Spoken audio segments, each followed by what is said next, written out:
Oklahoma City Thunder e Minnesota Timberwolves vão fazer a final do Oeste e claro que a gente vai fazer uma prévia aqui para vocês. Sejam bem-vindos ao Papo DR, a análise do Guizão para falar das curiosidades e também das partes táticas e técnicas desse grande duelo que começa na próxima terça-feira, né? Então, se você ainda não é inscrito no canal, aproveita e se inscreve aqui. Lembrando que tem a playlist Análise do Guizão lá para você acompanhar todas essas análises que eu já fiz. Tem a playlist do Papo DR, nosso podcast diário, que eu e a Gabriela a gente vem aqui comentar tudo o que está acontecendo, principalmente na NBA agora. E já aproveita aqui, já deixa seu like e também coloca aqui para mim quem que você acha que leva essa série e em quantos jogos. Tá, vamos começar um pouquinho aí com a história das duas equipes, né?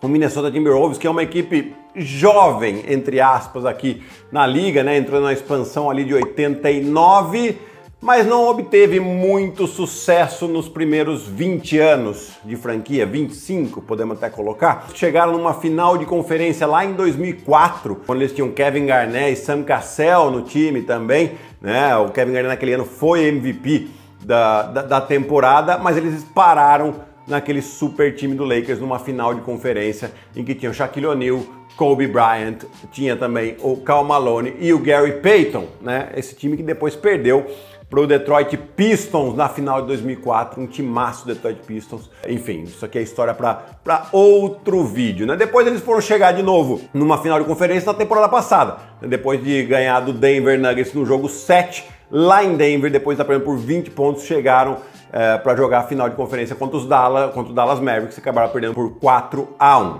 O time do Oklahoma tem uma história já um pouco mais extensa, mas é uma história meio dividida, né? Porque era a franquia que era o Seattle Supersonics, né? Eles ficaram até 2008 em Seattle, foram campeões em 1979 e depois mudaram para Oklahoma.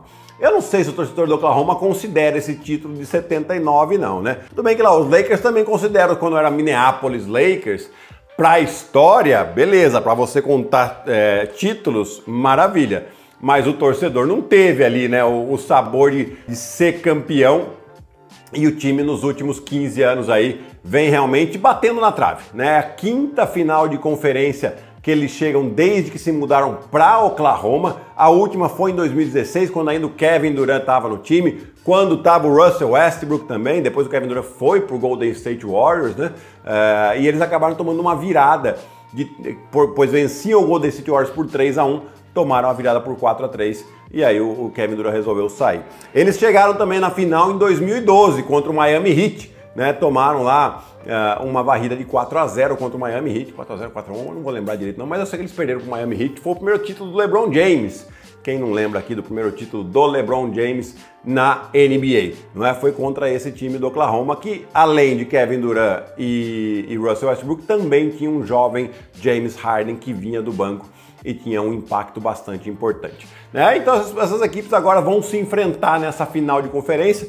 Essa foi a parte da história, nós vamos começar a falar um pouquinho da parte mais atual, né? De como essas equipes devem jogar, como deve ser esse duelo de final de conferência. Lembrando que o Oklahoma teve a melhor campanha da NBA, com 68 vitórias, enquanto que o Minnesota foi sexto na Conferência Oeste, com 49 vitórias. São 19 vitórias de diferença, porém, no duelo entre as duas equipes, né, foram 4 jogos disputados, 2 vitórias para cada lado. 3 desses 4 jogos o Julius Randle não jogou, tá? Então, assim, pode dizer alguma coisa? Pode ou não também, né? Porque assim, o jogo que ele jogou foi lá em dezembro, esse time do Minnesota ainda não estava muito bem encaixado, o time do Oklahoma está encaixado desde a temporada passada, né? E depois acrescentou aí tanto o Caruso quanto o Hartenstein para melhorar ainda, para trazer um pouco mais de experiência. Mas o time do Minnesota ainda não estava tão bem encaixado, conseguiram 2 vitórias. Aliás, Minnesota foi o segundo time que mais anotou pontos contra o Oklahoma nessa temporada, uma média de 118 pontos por jogo, ficando só atrás do Cleveland.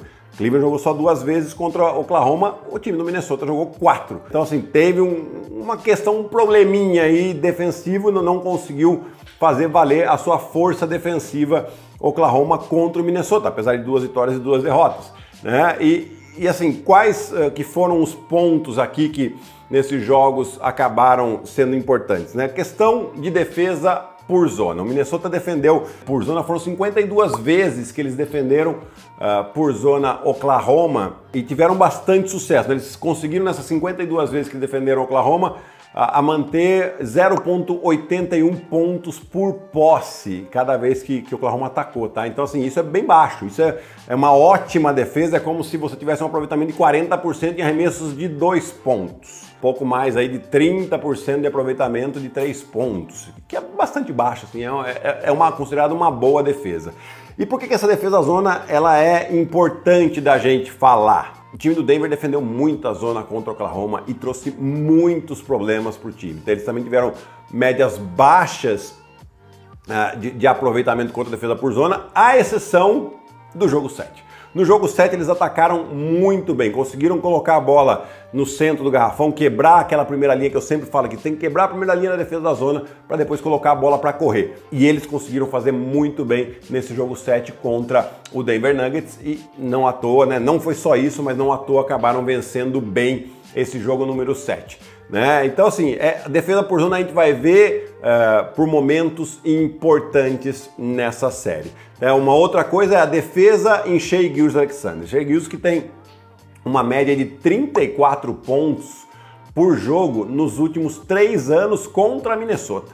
Tá? Então assim, são 11 jogos, é considerável essa média, porém ele vai enfrentar um defensor que é extremamente atlético, é grande, traz problema para todo mundo, que é o Jaden McDaniels, né? Então o Jaden McDaniels não conseguiu durante a temporada fazer com que o Shai tivesse baixos aproveitamentos, mas a gente sabe do potencial defensivo dele. É um cara que tem 2,6 metros, braços longos, vai atrapalhar muito. É claro que não vai ser só dele, o trabalho é um trabalho geralmente em equipe quando você faz contra um jogador do calibre do Shai, né? Então vai ter muita ajuda, assim, sem dúvida alguma, vai ter proteção de área com o Gobert, com o Naz Reid e com o Julius Randle, né? Então, ou seja, vai ter muita pressão para cima dele, porque se ele for pro aro, você sabe que tem uma boa proteção ali.